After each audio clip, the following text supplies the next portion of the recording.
Hi guys, so let's begin with XML, Extensible Markup Language. XML looks very similar to HTML, but XML is more structured than HTML.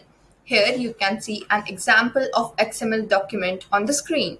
Each pair of opening and closing tags represent an element with the same name as the tag. Each element can have some text, some attributes, and other nested elements. If an XML element is empty, then it may be depicted by a self-closing tag.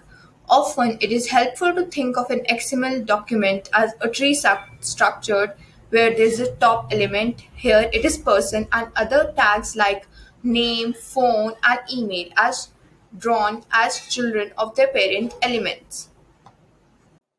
Hello friends, so let's look upon JSON, that is JavaScript object notations. Can we resemble something from this name and this colon, chuck, phone, colon, and once more this curly brackets?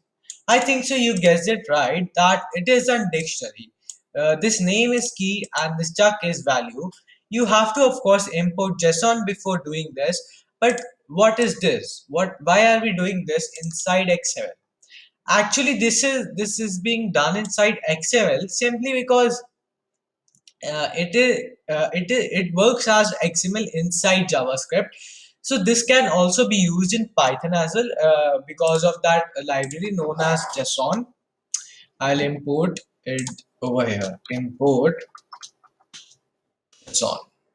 Yes, you can see this JSON is we are able to import this JSON. We don't need to have any pip installer for JSON. It's already installed. So this is what JSON is. Now let's look upon parsing it. Okay. Now we shall look upon parsing JSON as I said now.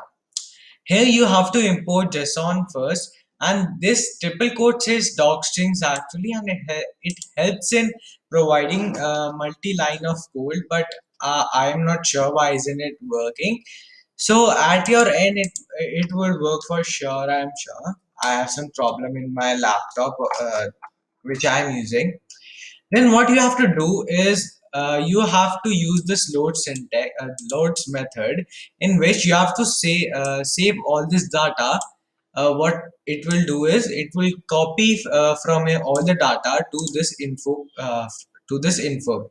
Then you have to print this and len info. Len means what the length of this. For this is 2, I think so. Yeah, and here it will print the name and id and attribute. So this is what it will get you, and I hope you like this video. Have a nice day ahead, and thank you for watching.